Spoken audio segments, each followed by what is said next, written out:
My name is Dawn Jones. I'm 30 years old, and for the longest time, I thought my life was boring in the best possible way. I work inventory management at a distribution center, second shift mostly, 3 to 11 p.m., sometimes doubles when shipments get out of control. It's not glamorous, but it pays decently. Decently enough to keep other people's lives propped up anyway. My parents are in their late 50s and terrible with money. Retirement age, zero retirement savings. For the past 14 months, I've been covering their rent. Not helping a little, covering it. $1,250 on the first of every month, like clockwork, straight from my account to their landlord. My older sister, Jen, lives 20 minutes away from them with her 4-year-old. Single mom. The dad bolted when she got pregnant, and she's been carrying that wound like a banner ever since. I love her, I really do, but she leans hard into that victim story. I've bailed her out too. $3,000 when her car died, another two for daycare deposits. None of it ever came back, but I didn't push. Family, right? On paper, I'm doing well. Steady job, small apartment, bills paid. The part no one sees is the spreadsheet I keep in my head. My rent, my parents' rent, Jen's emergencies, and my own savings slowly suffocating under everybody else's needs. And then there was Debbie. Debbie is my roommate. 29, pretty in that trying, very hard way. She's breaking into modeling, which in reality means $300 a month doing promo gigs at car shows and local events whenever they need someone in heels holding a clipboard. No real agency will sign her. She sends her portfolio everywhere, posts all over social media, goes to open calls that turn out to be pyramid schemes. Nothing sticks. When her lease ended and she couldn't afford the increase, I offered my place for a few months until she got back on her feet. Those few months had stretched into 8 by the time everything blew up. At first, I didn't mind. She cooked sometimes, kept the place tidy, made me laugh after long shifts. But slowly, the gratitude faded and the entitlement slithered in. Housework became my thing because I was so organized. Groceries became our groceries, even when my card paid for them. Her temporary stay turned into her mailing address. Then, 3 weeks before my world flipped, she came out of the bathroom holding a plastic stick like it was a winning lottery ticket. "Dawn," she said, eyes glossy, "I'm pregnant." We were in my tiny kitchen, the fluorescent light buzzing overhead. I looked from the test to her face. "Are you sure?" I asked. "It's my second one," she said, laughing nervously. 6 weeks. I already made a doctor's appointment. My brain split in two. Part of me panicked. Rent, health insurance, money, money, money. The other part imagined a little baby in this cramped apartment, the smell of formula and coffee mixing with the late-night hum of my tired body. "Okay," I said finally. "Okay, who's the father?" She hesitated just long enough for my stomach to drop, then smiled. "It's complicated, but he's not in the picture. You know how guys are." I did not, in fact, know how guys are, but I nodded anyway. "I'm not asking you to raise a kid," she rushed on. If I keep it, I'll need a little help at first. You've always been there for me. You'd be like, I don't know, an aunt." That word hooked me. Aunt. I pictured Jen's little boy, his sticky hands and wild laugh, how my heart melted every time he shouted, "Auntie Dawn," across a room. I sighed. "If you're keeping the baby," I said, "then we'll figure something out." Her shoulders sagged with relief. "Thank you. I knew you'd understand." For about 48 hours, we lived in a weird, fragile peace. I looked up prenatal vitamins on my breaks. I mentally rearranged furniture to fit a crib. I even started thinking about picking up more doubles to build a cushion. Then came the purse. It was a Tuesday afternoon. I'd just gotten home from a brutal double. My feet hurt, my back hurt, my brain hurt. I opened the fridge and did the automatic math of what we had versus what we could stretch. "Dawn, I need to talk to you," Debbie called from the living room. She had one of those influencer tabs open on her laptop, some brand I'd never heard of, but probably should have, the way she said it. She turned the screen toward me.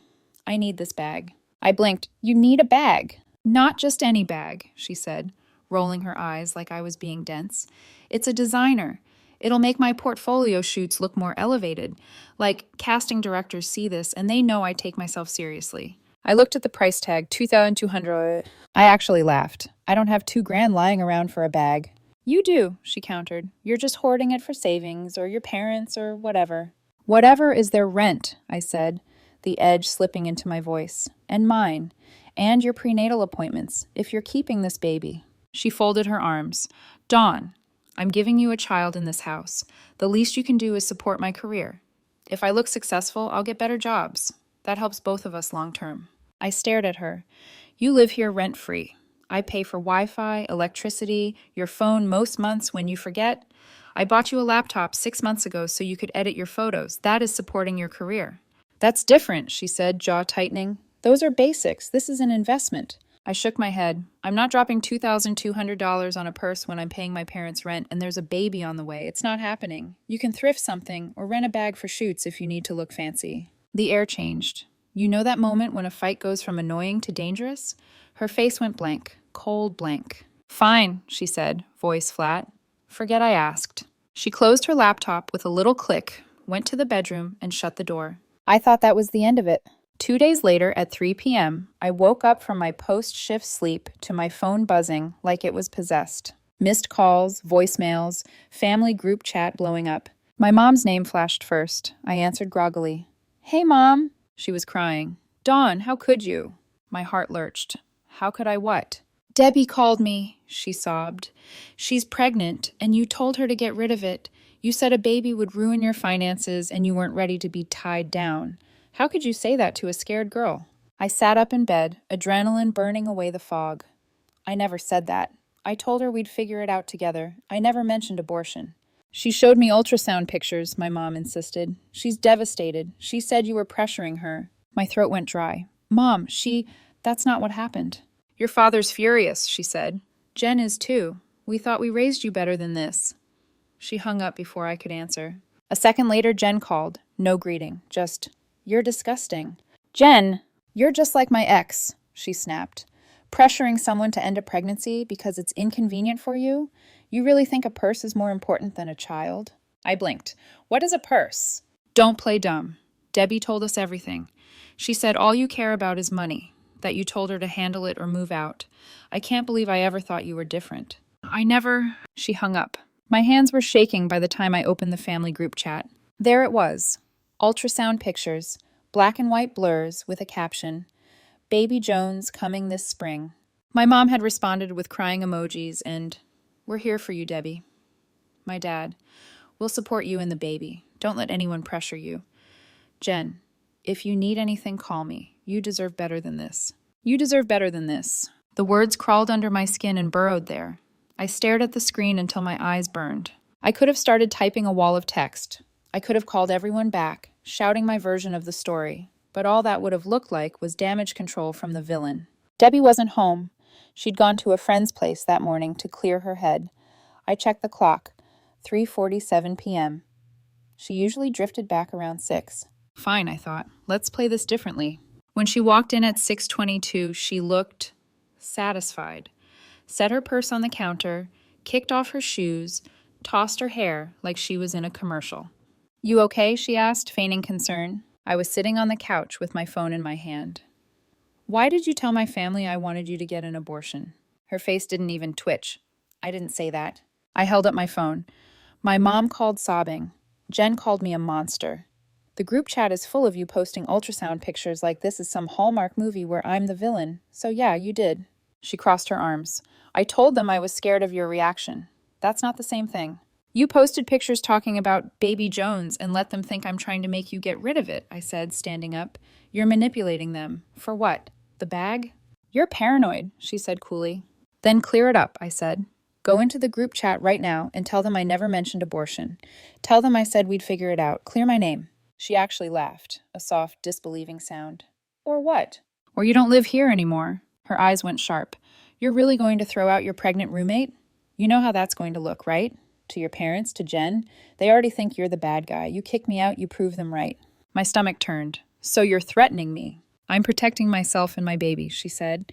You made your choice when you refused to support me. I'm just telling the truth. She grabbed her purse. I'm going to stay at a motel tonight. When I tell your family you kicked me out, just remember you did this. She left without packing a single piece of clothing. 10 minutes later, my phone pinged again. Debbie in the group chat. Dawn just kicked me out. I'm 6 weeks pregnant and she told me to leave. I don't know what to do. My mom. Oh, honey, where are you? We're coming. Jen, are you safe? Come stay with us if you need to. My dad, this is unacceptable behavior from her. We'll talk to her. I stared at the messages, watched them pile up. Then I noticed the timestamp. Debbie's message was posted 3 minutes ago. I'd heard her car start 8 minutes ago. She'd sat in the parking lot, crafting that message, timing it like a scene, making it look raw and immediate, calculated. A cold, calm part of me clicked into place. We shared an iCloud account for photos. Her texts backed up to my laptop. I'd never cared enough to look. Until now. I opened my laptop, pulled up her recent messages, and started scrolling. Friend drama. Modeling gossip. Complaints about me, about money. About how tight I was with my funds. Then I saw a thread labeled TS. Messages going back 2 months. At first, it was vague. You around tonight? Yeah, come by. Your roommate still doing nights? Every weeknight. Place is empty after 10. My chest tightened. My sister's boyfriend's name is Trent, and he lives in Jen's apartment building. The name Trent sat there on the screen like it was in neon. My sister's boyfriend's name is Trent, and he lives in Jen's apartment building. I scrolled back up. Your roommate still doing nights? Every weeknight. Place is empty after 10. Perfect. I'll bring snacks. My mouth went dry. I kept reading, faster now. Little pieces of conversation started locking together into something uglier. Tonight? Yeah, she's on a double. You've got until 1 a.m. Damn, I'm getting spoiled. Then don't ghost me when I'm famous. The timestamps matched my schedule. Every Tuesday and Thursday, the days I took doubles at the distribution center. The nights I dragged myself home at 1 in the morning, half dead, to a spotless apartment and a girlfriend smile from Debbie as she complained about how boring her evenings had been. 2 months of this. I opened another app, Find My, the one I used when Debbie borrowed my car for castings. I pulled up the location history for one Saturday she'd sworn she had a big audition downtown. She'd driven to Jen's building, stayed there 4 hours. No downtown, no studio. My hands were shaking, but my mind had gone perfectly, eerily calm. I flipped back to the texts. Your sister around? She's working late. Again, you've got time. Damn, you know your roommate's schedule better than she does. She's predictable. That's why she's broke, and I'm going to be a star. And then, those industry connections you promised better be real, Trent. They are. Just be patient. I can't be patient forever. Dawn won't support me if I don't show progress. I need this. Relax. Keep coming over and I'll introduce you to people. You're too hot not to make it. There it was, the hook. He dangled connections. She dangled herself. And I dangled in the dark, paying for everything. Somewhere under the calm, something inside me cracked. I didn't scream. I didn't cry. I just started collecting. Screenshots of messages, location logs, bank app, pulled up and filtered for the shared credit card I'd let Debbie use for emergencies. There it was, 4 weeks ago, a $240 charge at an expensive steakhouse downtown on a night I'd worked a double. I called the restaurant, my voice steady. Hi, I'm just verifying a charge on my card, I said. There's a bill from last month under the name Debbie Sanders. Can you tell me how many were in that party? 1 moment, the hostess said. I watched my reflection in the kitchen window while I waited. Dark circles under my eyes, hair shoved up, a woman who paid everyone else's bills and still got cast as the villain. Looks like a reservation for 2, the hostess said finally. Thanks, I replied and hung up. 2 people, my card, his promises, her lies, my money. I opened my notes app next. There, buried between grocery lists and shift swaps, was something that hurt more than anything on her phone. A list labeled, if she keeps the baby. Budget adjustments. Crib options that would fit in my tiny second bedroom. Notes about maybe picking up online classes later instead of now, because a screaming newborn and night shifts don't mix with statistics homework. I stared at the line. Get book about being a good aunt, not a stand-in parent. I'd been planning around a child that wasn't even mine, around a woman who had no problem painting me as a monster for refusing to buy her a purse. I sent all the screenshots and logs to myself, backed them up, labeled the folder evidence in all caps. It felt theatrical, but the whole situation already was. Might as well have tidy files for the third act. By the time Debbie's key turned in the lock again, my rage had gone still and quiet. She pushed the door open, saw me at the table with my laptop, and hesitated just a fraction of a second. You're still up, she said. Everything okay? Close the door, I said. She closed it slowly. You're freaking me out. What's going on? I turned the laptop toward her. The screen glowed with the thread between her and Trent, the most recent message highlighted. She blinked. What is this? It's you, I said, and my sister's boyfriend, scheduling nights together in Jen's building while I'm working. Her eyes narrowed. You went through my messages? I almost laughed. That's your defense? Not the cheating, not the lying, not the part where you used my car to go to my sister's, but privacy? I didn't cheat on you, she said immediately. You're not my girlfriend, Dawn. We're roommates, and you spying on me is insane. You live here rent-free, I said. I support you. I was rearranging my life around this baby. You let my family think it was partly my responsibility, that I was abandoning you, and you've been sleeping with my sister's boyfriend under her nose. She crossed her arms. You don't know that's him. The text mentioned Jen's building, I said. They mentioned my schedule, which you apparently know down to the minute, and the person's name is Trent. That's not a common coincidence. You're twisting things, she snapped. Okay, I said. I clicked through a few windows, pulled up the restaurant charge. What about dinner at Avery's? $240. The same night I worked a double. I just called them. Reservation for 2, under your name. Who was the second plate for? Your imaginary casting director? She opened her mouth, closed it, opened it again. You're making this bigger than it is. Trent and I are just friends. He said he might know people who could help me, so yes, we've hung out. That doesn't make me some villain. You weaponized my family against me for a designer purse, I said quietly. That does. Her gaze flickered. For a second, underneath the defiance, I saw something that looked like panic. You told them I wanted you to abort, I went on. You let them think I'm throwing you out on the street for being pregnant. You sat in the parking lot and crafted that message like a script. You knew exactly what you were doing. She swallowed. I told them you were pressuring me, she said, because you were. You said no to the bag. You said you couldn't support me. What was I supposed to do, Dawn? You're the one who always talks about how broke you are, how tired you are. I freaked out, okay? I needed someone to be on my side. And the only way to get that, I said, was to turn me into a monster. She stepped closer, her voice sharpening. You think you're some saint because you covered my rent for a few months? You're not. You hold it over people. Your parents, Jen, me. You think money makes you morally superior. Money doesn't, I said, but not lying does. We stared at each other for a moment, the room buzzing like the fluorescent light. Here's what's going to happen, I said. You're going to text my parents and my sister and tell them you lied. You're going to tell them I never pressured you to abort, that I never kicked you out, and that you manipulated them because I refused to buy you a purse. She barked out a laugh. You think I'm going to humiliate myself like that? If you don't, I said, you don't live here anymore. Tonight. Her expression hardened. You have no idea how bad this will look for you. You kick out a pregnant woman after everything you pay for, they'll cut you off completely. They already did, I said. They've made it very clear whose side they're on. At least if I stand up for myself, I'll be alone on my terms. Fine, she said. Kick me out. I'll just tell them you snapped, that you're jealous and controlling. They already believe it. By the time I'm done, they'll never speak to you again. There was a time when that sentence would have gutted me. Now it just sounded like another bill coming due. Then we're done, I said. You have an hour to grab whatever you can carry. After that, I'm changing the locks. Anything left gets donated. She stared at me, maybe expecting me to flinch, to soften, to apologize like I always did when things got tense. I didn't. Her eyes glossed with something like hatred. You'll regret this. Maybe, I said, but at least I'll regret it in a quiet apartment. She slammed the bedroom door so hard a picture frame rattled on the wall. I sat back at the table and kept going. I boxed up everything that was obviously hers.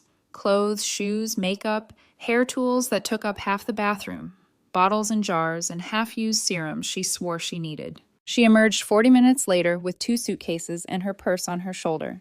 I'll come back for the rest tomorrow, she said. No, I replied. You won't. The locks will be changed by then. Her lips curled. You really think changing the locks changes what you did? No, I said, but it changes what you get to do next. She brushed past me and left without looking back. The sound of her car leaving the lot was the longest, most satisfying exhale of my life. At midnight, the locksmith came. $120 later, I had new keys and a front door that no longer recognized Debbie. I put her remaining things in trash bags by the door. I'd drop them at a donation center in the morning. A petty part of me hoped she'd see someone on the street wearing her old jacket one day. Once the apartment was quiet again, I opened my email and started writing. Subject line to my parents and sister, the truth. In the body, I attached every screenshot, every text, every location ping, a picture of the steakhouse receipt, a picture of the notes I'd made about rearranging my life for the baby. I typed. Debbie lied about me pressuring her to get an abortion. I never said that. I told her we'd figure it out. She lied because I refused to buy her a $2,200 purse. She has also been seeing Trent behind Jen's back, using Jen's building while I'm at work. I won't be the villain in a story someone else is writing. Read the evidence before you decide who you believe. I hovered for half a second, then hit send. Then I called Jen. She answered on the second ring, voice ice cold. What do you want, Dawn? Trent has been sleeping with Debbie, I said, skipping straight to it, in your building. Check the security footage for the past 8 weeks between 10 p.m. and 2 a.m. You'll see her, 2 floors down from you. Silence. I just emailed you their messages, I went on. Read them. Then decide whether you still think I'm the monster. Dawn. I hung up before she could say anything else. For the first time in months, I slept like I wasn't waiting for the next emergency. At 8 a.m., a pounding on my door jolted me awake. I opened it to find Jen on my doorstep, hair a mess, eyes swollen, shoulders braced like she was holding herself together with sheer will. Where is she? She demanded.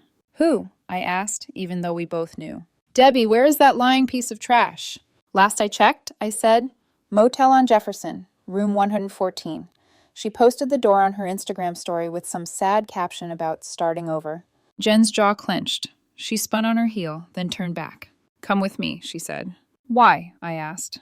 Because I'm about to do something stupid, she replied, and you're good at stopping me before I cross the line completely. I grabbed my keys. The motel on Jefferson looked exactly like what it was. Peeling paint, flickering vacancy sign, sagging curtains. Debbie's beat-up sedan sat in the lot like a confession. Jen walked straight to room 114 and pounded on the door. It swung open a crack, held by the security chain. Debbie's face appeared, pale and puffy, hair in a messy knot. What do you... Jen kicked the door. The chain snapped. Debbie stumbled back. What do I want? Jen shouted, stepping inside. I want you to look me in the eye and tell me you weren't sleeping with my boyfriend in my building while my sister was working night shifts and paying your bills. Debbie's gaze flicked to me, then back to Jen. I don't have to explain anything to you. You used my building as your hookup spot, Jen said, advancing.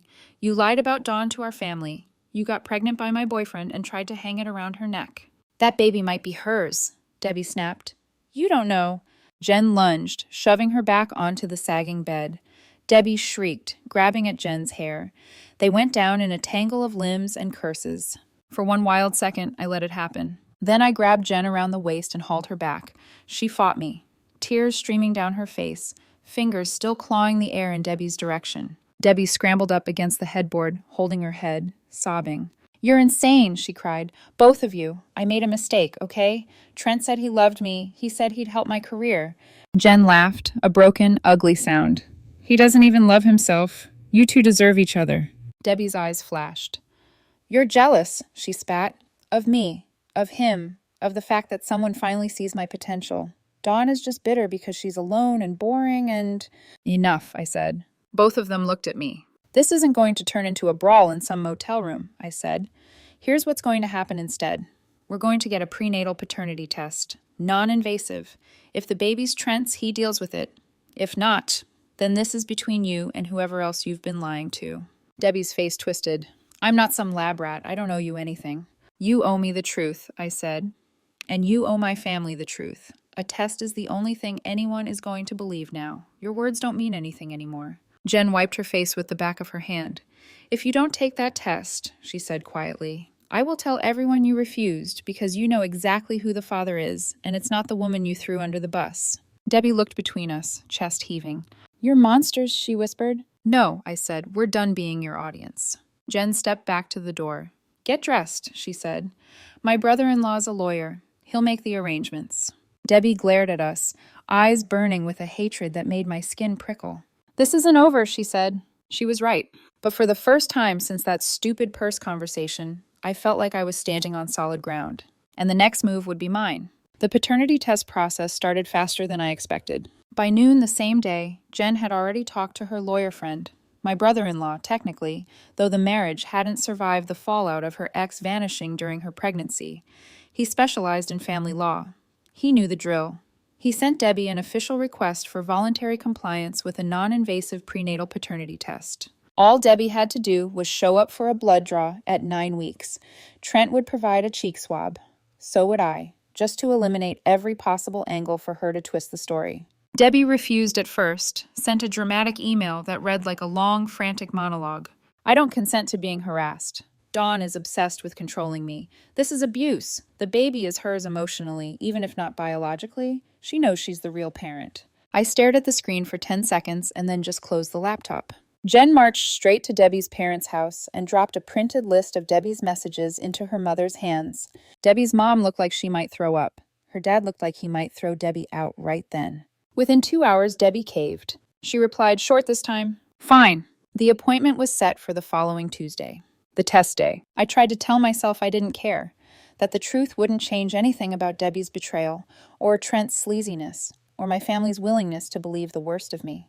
But the truth was, there was a knot inside me I hadn't admitted to anyone. If, by some bizarre twist, it was mine, that baby would be part of my life, part of my family, part of me. I didn't want it to be true, but I also needed to know it wasn't. The clinic was sterile, brightly lit, and smelled like someone had drowned the walls in lemon disinfectant. Debbie arrived 10 minutes late, wearing oversized sunglasses and an expression like she was starring in a sad indie film. She didn't look at me. Didn't look at Jen either. Trent shuffled in last, eyes down, jaw tight. He looked like a man walking into a courtroom already knowing the verdict. The nurse called Debbie back first. Jen leaned toward me. "If she cries," she whispered, "I swear I'm going to—" "Don't," I murmured. But truthfully, I wouldn't have blamed her. Debbie reappeared 5 minutes later, clutching her arm dramatically like she'd donated a kidney instead of giving a blood sample. Then Trent was called in, then me. The swab took 30 seconds. No one said anything afterward. We all left separately like strangers who'd just witnessed a crime. Then the waiting began. The results. The email arrived 8 days later. I was sitting on my couch with a cup of instant noodles when my phone buzzed. The subject line read, "Prenatal paternity results available." My stomach flipped. I clicked. The PDF opened, and there it was. Probability of paternity, 0%, Dawn Jones. Probability of paternity, 99 Trent Marshall. I stared at the numbers, not breathing. Not sad, not happy, just hollow, then slowly filling with something like steel. Vindication. I forwarded the results to my parents and Jen with a new subject line. Final proof. No explanation, no commentary.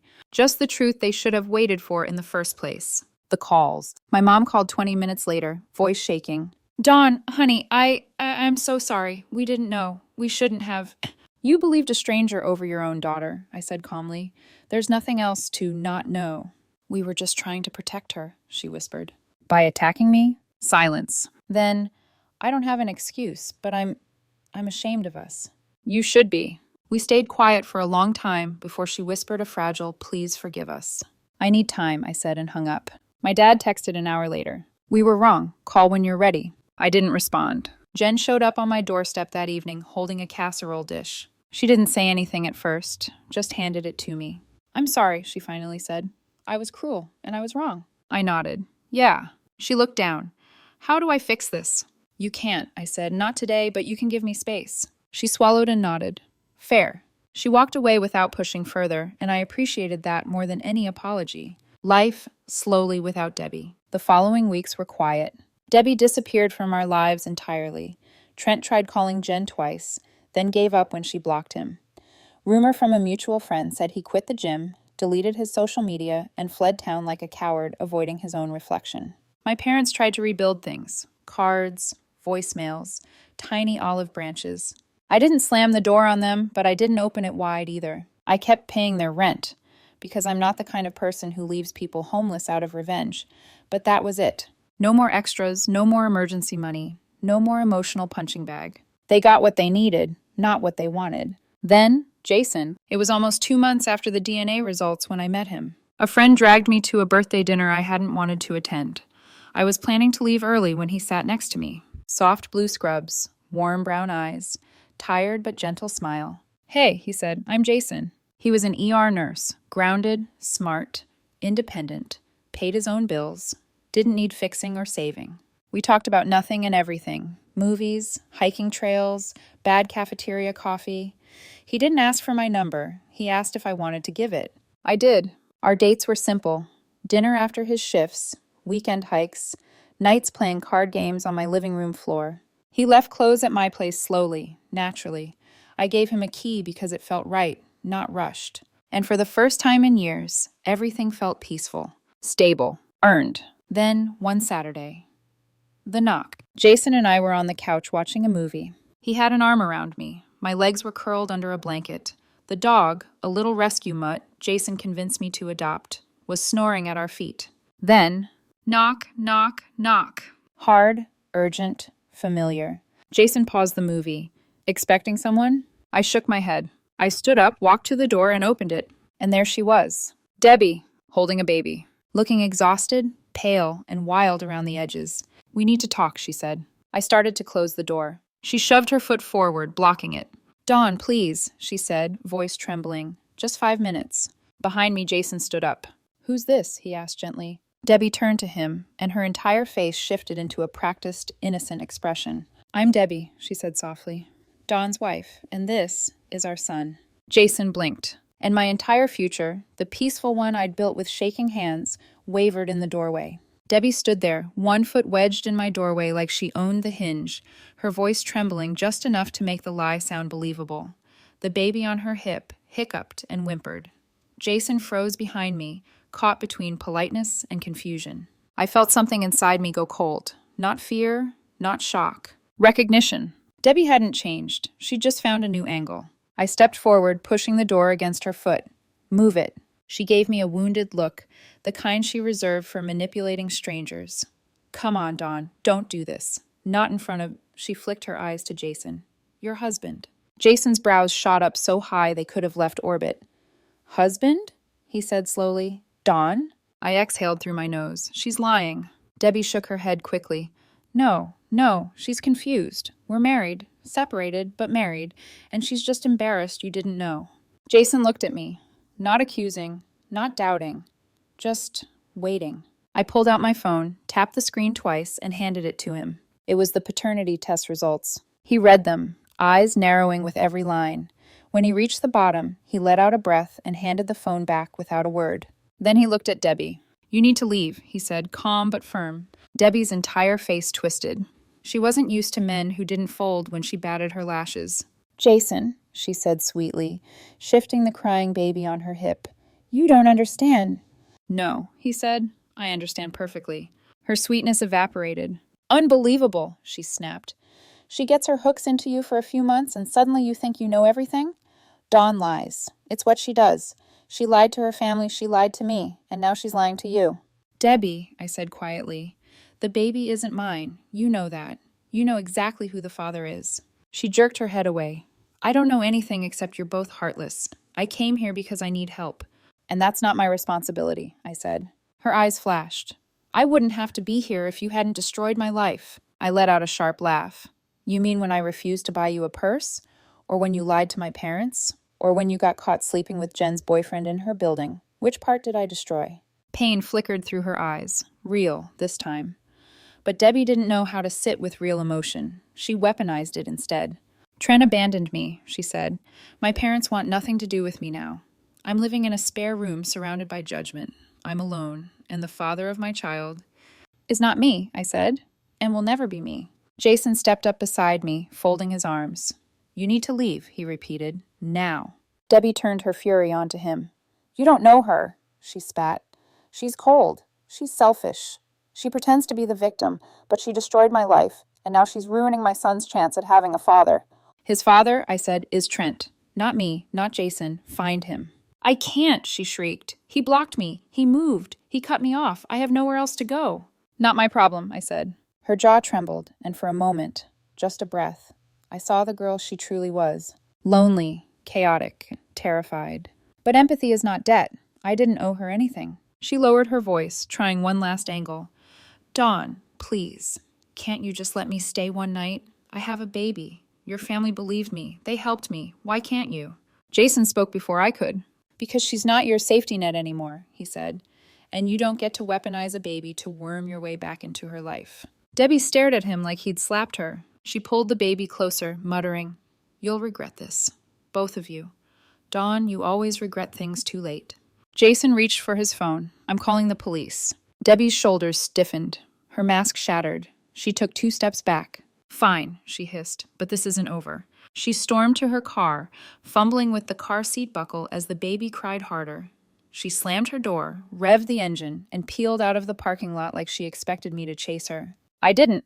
When the taillights disappeared, the apartment felt impossibly quiet. Jason closed the door. He turned to me.